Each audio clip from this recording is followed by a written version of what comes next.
BJP പാളയത്തിൽ പറയുന്നത് അതുകൊണ്ട് അതായത് അഖിൽ മാരാരെ ഒരാളെ ഇറക്കിയത് കൊണ്ട് എൽഡിഎഫിന് സാധ്യതയുണ്ടെന്നും പറയും.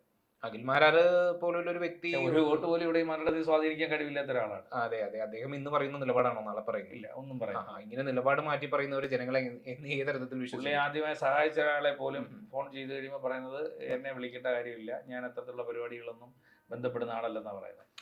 അപ്പോ ഇതേ ഇതേ നില തന്നെ ഇനി എനിക്ക് തോന്നുന്നു സാബു ജേക്കബിനും വന്നുകൂടാ എന്നുള്ളതില്ല അല്ലെ 2020-യുടെ ഈ അഖിൽമാരുടെ കാരണം അഖിൽമാരാർ സഹായിക്കുന്ന വ്യക്തികളെ പിന്നീട് കാരണം ആദ്യമായി സിനിമയിൽ സഹായിക്കാൻ വേണ്ടി ഞാൻ പറഞ്ഞതാണെന്ന് തോന്നുന്നു. അവിടെ MG ബേബിച്ചാൻ എന്ന് പറഞ്ഞൊരു വലിയ അദ്ദേഹം അവിടെ ഒരു പരിപാടിക്ക് വേണ്ടി പുള്ളിയെ വിളിച്ചു.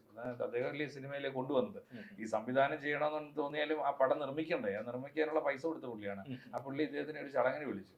ഈ ചടങ്ങിലെന്ന് പറഞ്ഞത് അച്ഛാ എന്നെ ഇങ്ങനെയുള്ള ലോക്കൽ ചടങ്ങിലൊന്നും വിളിക്കരുത്, വിദേശത്തുള്ള വല്ല പരിപാടി ഉണ്ടെന്നുണ്ടെങ്കിൽ വിളിക്കും, എന്നെ ഈ ലോക്കൽ ചടങ്ങിലൊന്നും വിളിക്കില്ലെന്ന് ആദ്യം ആ പുള്ളിക്കാരനോടാണ്. എന്നിട്ട് ഇദ്ദേഹം തന്നെ പറയുന്നു, ഞാൻ പാവപ്പെട്ടവന്റെ കഷ്ടപ്പാടുകൾ ഒരുപാട് അറിഞ്ഞ വ്യക്തിയാണ്, ഞാൻ ഒന്നുമില്ലാത്ത അവസ്ഥയിൽ നിന്ന് വന്ന വ്യക്തിയാണ്. ആ പുള്ളി ആ പേരിട്ടതേ വേറെ ഇടയ്ക്ക് വെച്ച് അന്ന് പറഞ്ഞില്ല, ജാതി പേരൊന്നും അല്ലത് കേട്ടോ. അത് ഈ നന്ദഗോപാൽ മാരാരെന്ന് പറഞ്ഞിട്ട് നമ്മുടെ അതാ ഞാൻ പറഞ്ഞു, ഇദ്ദേഹം ഒരു അറ്റൻഷൻ സീക്കറാണ്, പേഴ്സണൽ ബ്രാൻഡിങ്ങിന്റെ മിടുക്കനാണ്. അപ്പൊ ഒരുപക്ഷെ ഈ പറഞ്ഞ പോലെ, പക്ഷേ കോൺഗ്രസിന് ഉരുക്ക് കോട്ടയായിട്ടുള്ള മണ്ഡലമാണല്ലോ, അദ്ദേഹം ഒന്നും ഇവിടെ ആക്ച്വലി ഇവിടെ LDF സ്ഥാനാർത്ഥിയുടെ പേരിനേക്കാൾ മുൻപന്തി നിൽക്കുന്നത് അഖിലിന്റെ പേരാണ്. അത് സ്വാഭാവികമായിട്ടും അത് ഒരു സെലിബ്രിറ്റി സ്റ്റാറ്റസ് ഉണ്ടെന്ന് കരുതിക്കൊണ്ട് LDF സ്ഥാനാർത്ഥിയുടെ പേരിനേക്കാൾ മുൻപന്തി നിൽക്കുന്നത് അഖിലിന്റെ പേരാണ്.